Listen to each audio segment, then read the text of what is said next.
So today what I want to cover is how to convert your leads to sales appointments. And there's a specific way to do this. And I'm going to bring up a script that I've used.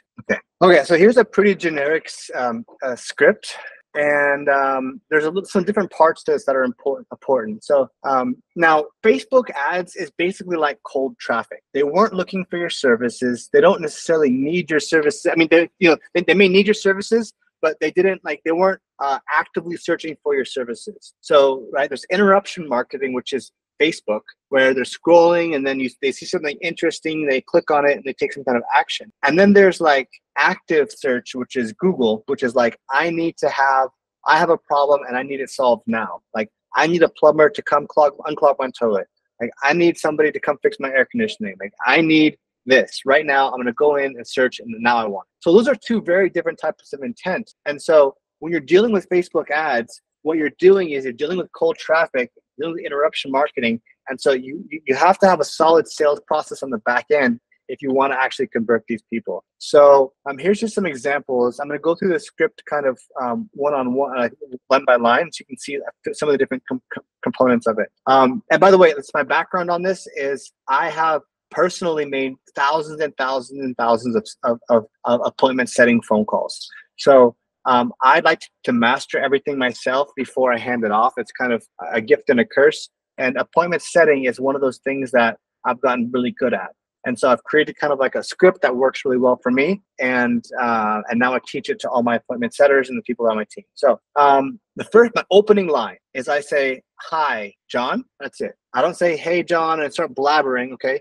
What this does is it uses their name in the first line without blabbering like a telemarketer and it asks a question which prompts a controlled response. So, "Hey, John," right? And so that's just like yeah, I'm John, right? And then I don't want to keep blabbering like I'm a telemarketer because they're just going to hang up on me. So I know what their response is going to be. Or you'd be like, "Yeah, hey, John," right? Excited. "It's Alister with A-List Agency. How's it going?" Right? You sound happy and relieved to be speaking with my intended recipient, noting my company name and asking a question, allowing the prospect to acknowledge that they are the ones that asked me to be on the phone call. So this is the appointment setting process. When the leads come in, I have to get really good at booking that estimate. When I book that estimate, the more estimates I book, the more prices that I can get, the more bids I'm going to send, the more closing I'm going to do. So it's very, very important that you get good at this appointment setting. So here's what you do. It's, "Hi, John." I'm asking their name without blabbering like a telemarketer, and I'm asking a question that provides a prompt that prompts a controlled response. I'm in control of the conversation. The prospect says, "Yeah." "Hey, John," right? I'm excited to finally reach the perfect person that I was intending to reach.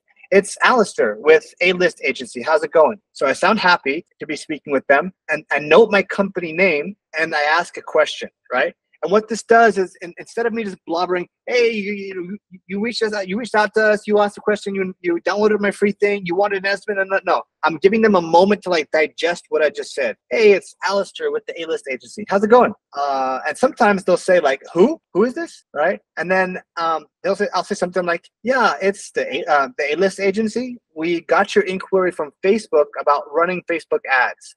Do I have the right person?" Right? So what this is doing is I'm saying, and this could be for, I'm going to use, let's say a pressure washing. "Yeah, this is a Humboldt pressure wash. We got your inquiry from Facebook about an exterior cleaning quote. Do I have the right person?" Right? So what I'm doing is, because a lot of times like they don't remember your company name. They submitted some shit online and now somebody's calling them, right? So I'm reminding them like, "Don't you remember me? Humboldt pressure wash. We got your inquiry from Facebook," right? Reminding them where they inquired. "Oh yeah, I did click some shit on Facebook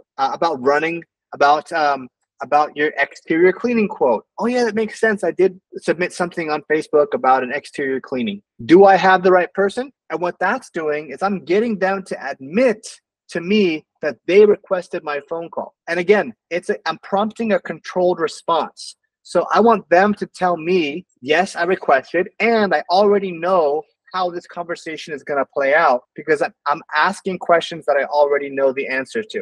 Okay.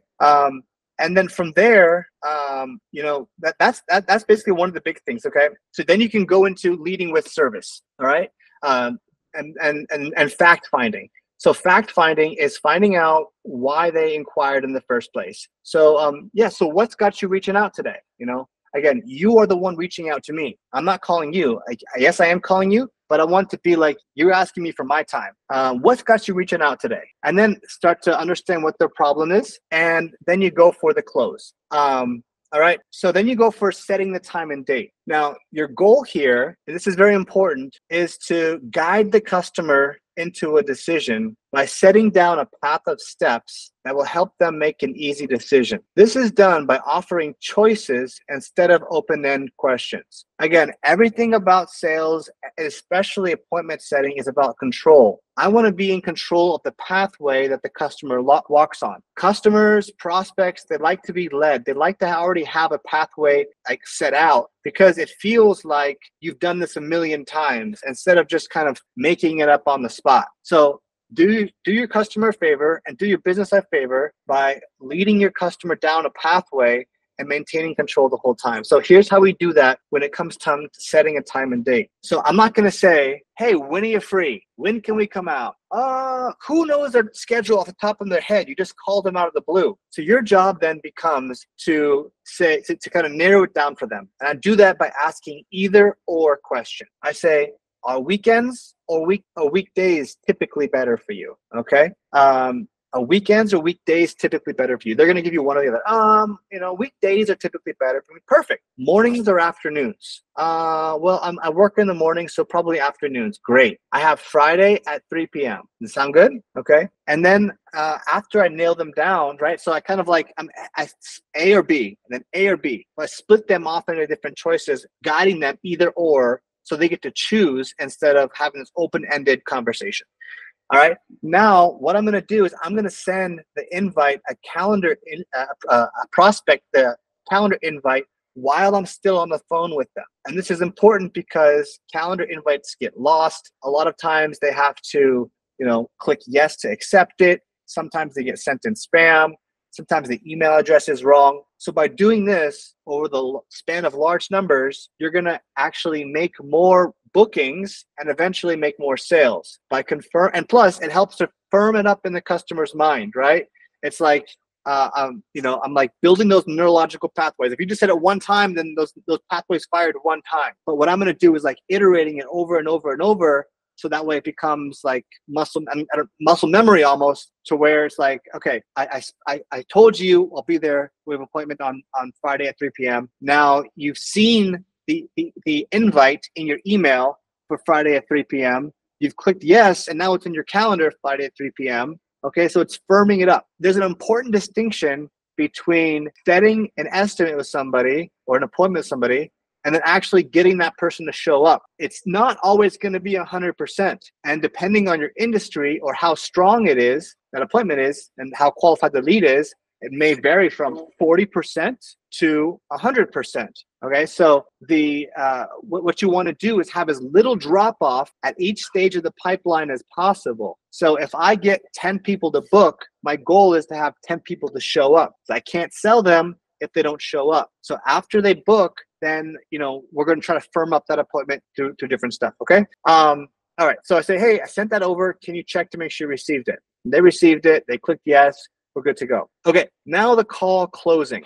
Now the call closing is an opportunity for you to what's called pre-frame the sale. And everything in sales is about pre-framing. Okay, what is pre-framing? That is how you frame the situation before it even occurs. So if you can begin to get your buyer and your prospect into buying mode before they even show up, like Sun Tzu, the art of war, battles are won before the wars, battles are won before they even begin, right? And preparation and in pre-framing. And so sales are no different. The more preparation you can do, the more pre-framing you can do, the higher your close ratio is going to be by the time you actually come to ask for the sale. So this call closing is one more opportunity for you to pre-frame the sale for maximum success. And this can be done a few things. By one, speaking, by adding credibility about the company and bullet points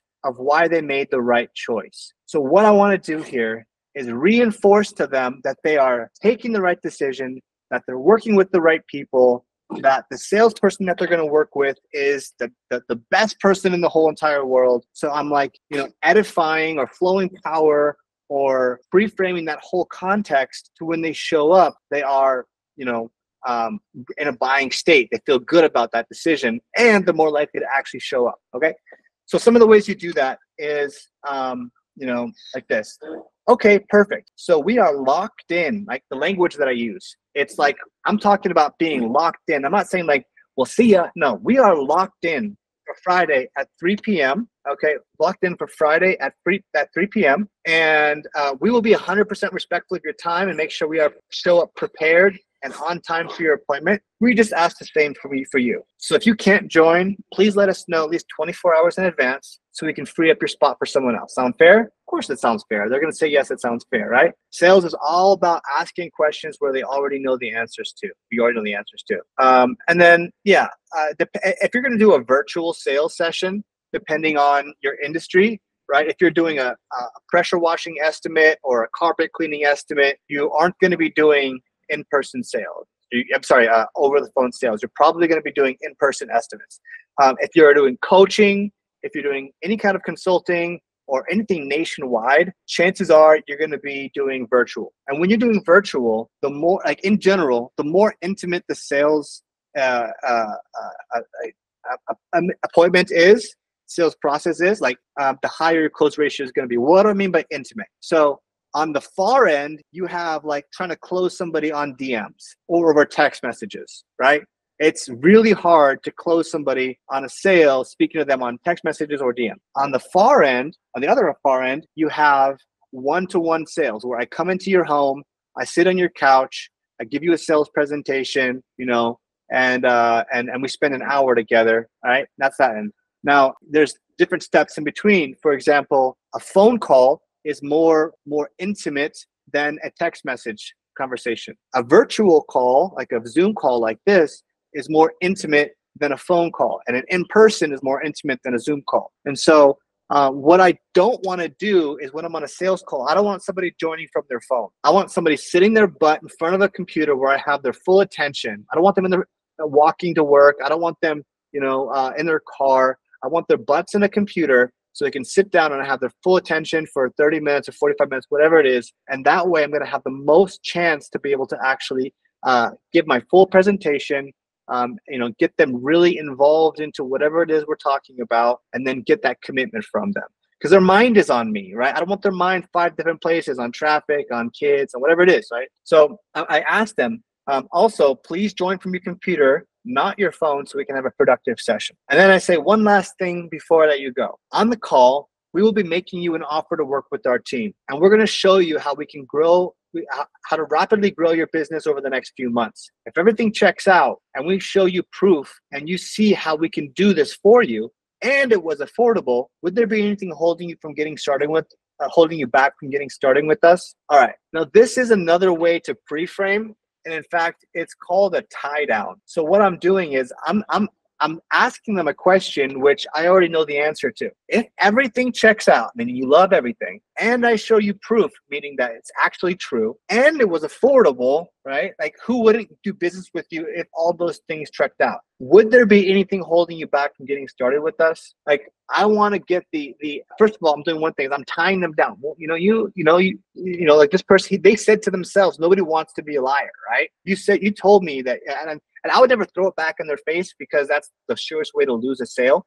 But in their mind, right, we'll show how to deal with that. But basically, they told themselves that they would be ready to get going with you as long as everything is affordable, everything checks out, as long as they believe we can do what we say we're going to do. Okay, so that's called a tie down, and they're going to get them thinking about that before the meeting. All right. So that is how I set appointments. A couple of things that I want to show is how to handle objections. All right. When you call, your objective is to book every single client. And so the trick to handling any objective is this framework that I use right here, which is agree, solve, and redirect. Agree, solve, redirect. So what I'm going to do here is I'm never, ever, ever going to argue with the customer, because even if you end up winning the argument, you're going to lose the sale. So you always agree. So the first thing I do, oh, I'm really not in a good position to, to move forward because I really need to like make sure my finances are good before I even get on a sales a call with you. I agree. I offer positive affirmation to show that I understand their concern. I use phrases like, sure, no, totally, I definitely understand that. And this lets the customer know that you're not there to argue with them. And it lets them know that you've acknowledged their concern. Instead of just meeting like force with force, you have force and I'm like absorbing it. Okay. So I say something like this, like they say something like, hey, I am not, I really want to make sure my finances are in order before I even sit down with you. And listen, I totally understand that. I'm the same way. Like I do everything the exact same way, like as you do. What I'd recommend we do is that at the end of the day, in order for you to make an informed decision, you have to have all the knowledge. At the very end of the day, if all you do is come on the call and get some more information, that's going to help you to make a better decision. That sounds reasonable, right? Of course. I'm not asking you to buy anything. I'm just showing you some more information so you have all the facts so you can make an informed decision. So what I recommend we do is we'll set up a time and just come on a call and get your questions answered. That sounds right. So which days typically work for you, weekends or weekdays? Okay, so what I'm doing is I offer a solution, all right, and then I'm immediately going back into some kind of closing question. So like weekends or weekdays typically better for you, right? So I'm acknowledging, I'm offering some kind of solution, and then I'm following up immediately. And some kind of solutions can typically be something like, what a lot of people do is, they get on the phone call, they just listen to all the information, use it as like an information gathering session. And then from there, you'll have all the information you need to make an informed decision. Or what we can do is, meet with Jane. She's an amazing consultant. She'll answer all your questions. And then you'll even know whether you need to get your finances in order so you can take the next steps. Here's what I recommend we try, okay? So those are some of my favorite ways to handle objectives. And one last thing, and I saved this for the last because I don't know why, but I did highlight it because it is one of my favorite lines, all right? I call this right here the magic line. And I'm telling you right now, this is the magic line that changed everything for me. When I hit this line, it takes my conversion ratio from like a 40% to like an 80%, okay? And I know this because I've done thousands of appointment setting calls. So, and this doesn't just work for appointment setting, this works for actual bookings as well. Let me see, who's trying to join the call? Okay, so this line right here is extremely powerful. I call it the magic line. So when they're about to hang up on you, and whether you're going to try to book an estimate or you're trying to book an actual booked job, so you're giving them a price and you want to actually book that job, here's what I say to them. They say, hey, I need to speak to the wife about it, and then I'll definitely call you back. They will never call you back, okay? They say they're going to call you back, they're never going to call you back. Like, get that in your mind and operate from that mentality so you can start saving every one of these calls. I need to think about it. Can I call you back soon? Sure, of course you can. Whatever. We are actually getting pretty busy this time of year. If you'd like, what I can do, I'll go ahead and put you in the schedule for now. If you need to cancel or reschedule, you always can, but at least this way we can reserve your spot in the schedule, okay? And what this does is I've heard this called like the puppy dog close, which is like, just take this cute little puppy dog home and like try it out. And then if you don't like it, bring the puppy dog back, right? Like you're not bringing the puppy dog back. What it does is it creates some kind of ownership for that appointment. So it's like, sure, no problem. We are getting pretty busy this time of year. If you'd like, I can go ahead and put you in the schedule for now. And if you need to cancel or reschedule, you always can. But at least this way we can reserve your spot in the schedule. In fact, I don't like to use the word cancel, okay? It's like we're rescheduled. So what this does is it helps to create ownership, right? It's like I can't get them to show up if I can't get them to book the appointment. It's like I can't sell them if I can't get them to show up at the appointment. I can't get them to show up to the appointment if I can get them to book the estimate, right? So I have to do everything I can to book as many estimates as possible, even if that means possibly risking a reschedule. So the reason why I know this works so well is because I'll be on calls and the customer will be about to hang up on me. They will say, I'm going to call you back. I'm going to think about it. I'm going to speak to my husband and I will talk to you soon. Sure, no problem. We're getting pretty busy this time of year. What I'm going to do, I'll go ahead and put you in the schedule for now. If you need to reschedule, you always can. But at least this way we can reserve your spot on the schedule. And then what I do, if they say, okay, yeah, that's fine. And then I go into mornings to afternoons, weekdays or weekends better for you. And then what I'm doing at the very end of the call is I'm going back to firming up the appointment. All right. It's no longer a tentative schedule in my mind. Okay, perfect. We are locked in for Friday at 3 p.m. Right. So like, this is like the way I think of this is like the roller coaster. It's like you hop in the roller coaster, and as soon as you give me that date, those straps come down and you are locked in, right? We are locked in. And so, and then it creates ownership. Okay. So, we will see you at this time and date. I've sent you over all my information to your text messages, the confirmation to your email. We'll see you on Thursday, 3 p.m. Right. And that's what really works really, really well for me. So yeah, that's what I wanted to share with you guys. So here's something else I want to talk about.